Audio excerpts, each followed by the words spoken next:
김봉현 전 스타모빌리티 회장의 폭로로 시작된 검사 술접대 의혹 수사에 대한 새로운 소식입니다. 그동안 당사자로 지목된 검사들은 접대를 부인한 걸로 알려졌습니다. 하지만 수사팀은 실제 있었다고 결론 내렸습니다. JTBC 취재 결과 그동안 알려지지 않은 물증들을 확보했고 다음 주쯤에 관련자들을 재판에 넘길 예정입니다. 먼저 이상엽 기자입니다. 수사팀은 술접대 자리에 모두 5명이 있었던 걸로 확인했습니다. 김봉현 씨와 A 변호사, 검사 3명입니다. 술을 마시지 않는 이종필 전 라인 부사장은 술자리 인원에서 뺀 걸로 전해졌습니다.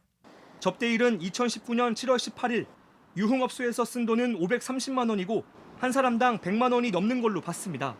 청탁금지법상 직무와 무관하게 처벌할 수 있는 기준에 해당됩니다. 다만 수사팀은 뇌물 혐의의 가능성도 막판까지 배제하지 않은 상태입니다.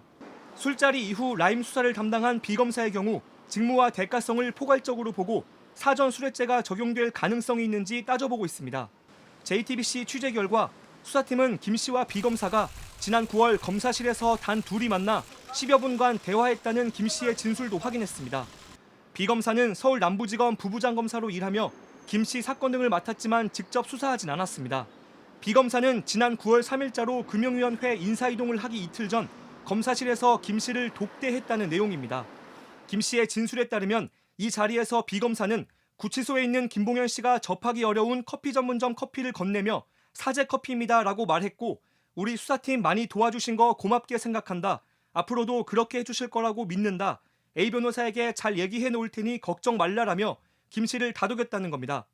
검사와 피고인은 진술을 대가로 죄목이나 구형량 등을 거래할 수 없게 돼 있습니다. 이런 김 씨의 주장을 B검사가 인정했는지는 확인되지 않았습니다. 검찰은 직무 관련성과 대가성 등에 대한 검토를 끝낸 뒤 다음 주쯤 관련자들을 재판에 넘길 예정입니다. JTBC 이상엽입니다.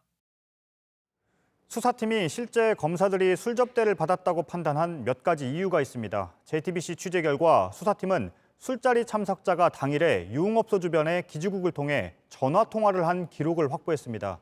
그날 그 시간에 그 자리에 있었는지를 따져볼 핵심 증거라고 보고 있습니다. 조보경 기자입니다. 수사팀은 술자리 참석자들의 휴대전화 기지국 접속 기록에서 술자리가 있었다는 정황을 확인했습니다. 누구나 통화를 하면 가장 가까운 기지국의 접속 기록이 남습니다. 이를 토대로 위치를 파악할 수 있습니다. JTBC 취재 결과 술접대 당일인 지난해 7월 18일 밤 참석자들의 접속 기록은 해당 업소 주변으로 나타났습니다.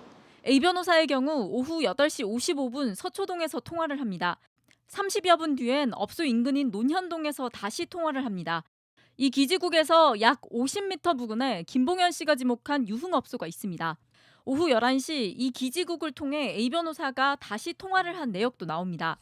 검찰은 다른 검사들의 위치 정보도 확인한 걸로 알려졌습니다. 수사팀은 접대 비용을 입증할 더 구체적인 증거도 확보했습니다.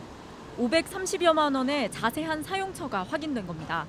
접대 여성 비용 150만 원, 반주를 위한 밴드 비용 50만 원, 술값으로 300여만 원이 지출된 기록입니다.